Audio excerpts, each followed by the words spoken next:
YCP నేత గన్నవరం మాజీ MLA Vallabhaneni వంశీపై కూటమి ప్రభుత్వం కక్ష సాధింపు చర్యలకు పాల్పడుతోందని ఏపీ మాజీ ముఖ్యమంత్రి వైఎస్ జగన్ ఆరోపించారు. తప్పుడు కేసులు పెట్టి వంశీని అన్యాయంగా అరెస్టు చేశారని ఆయన ఆగ్రహం వ్యక్తం చేశారు. నేడు విజయవాడ సబ్ జైల్లో వల్లభనేని వంశీతో ములాఖాత్ అనంతరం ఆయన మీడియాతో మాట్లాడారు. వంశీని అరెస్టు చేసిన తీరు రాష్ట్రంలో క్షీణించిన శాంతి భద్రతలకు నిదర్శనమని చెప్పారు.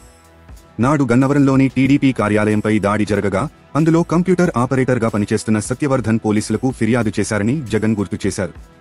అదే సత్యవర్ధన్ న్యాయమూర్తి వద్ద వాంగ్మూలం ఇస్తూ వంశీ ఎలాంటి తప్పు చేయలేదని చెప్పారన్నారు. అయినప్పటికీ వంశీపై ప్రభుత్వం తప్పుడు కేసు పెట్టిందని ఆరోపించారు. టీడీపీ నేత పట్టాభితో నాటి గన్నవరం ఎమ్మెల్యే వంశీని అత్యంత దారుణంగా తిట్టించారని జగన్ ఆరోపించారు.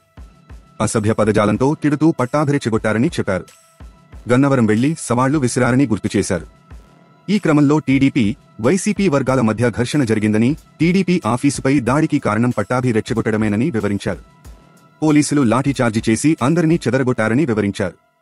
ఆ సమయంలో వైసీపీ ప్రభుత్వం ఉన్నప్పటికీ పోలీసులు పక్షపాతం చూపించలేదని, 2 వర్గాలపై కేసులు నమోదు చేశారని జగన్ తెలిపారు. అప్పట్లో చేసిన ఫిర్యాదులో వల్లభనేని వంశీ పేరు లేదని గుర్తు చేశారు.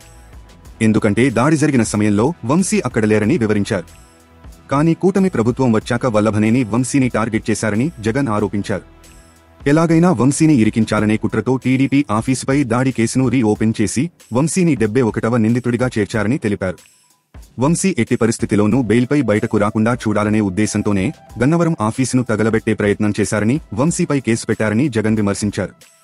నాన్ బెయిలబుల్ కేసు నమోదు చేయాలనే ఉద్దేశంతో టీడీపీ ఆఫీసు బిల్డింగ్ ఎస్సీ, ఎస్టీలదని తప్పుడు కేసు పెట్టారని జగన్ మండిపడ్డారు.